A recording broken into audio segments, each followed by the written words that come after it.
മഹാഭാരത യുദ്ധത്തിൽ ഏത് യോദ്ധാവാണ് ക്രൂരമായി കൊല്ലപ്പെട്ടത്? ആ മരണത്തിൽ ആ യോദ്ധാവ് പോലും ലജ്ജിക്കുമായിരുന്നു.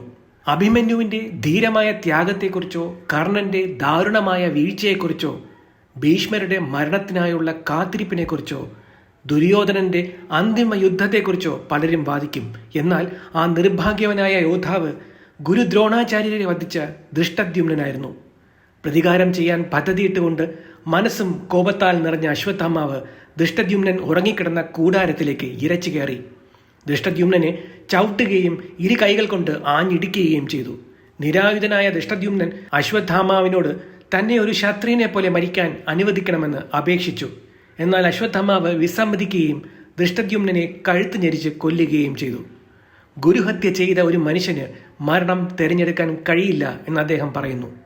അശ്വത്ഥാമാവിൻ്റെ ഈ പ്രവൃത്തിയോട് നിങ്ങൾ യോജിക്കുന്നുണ്ടോ?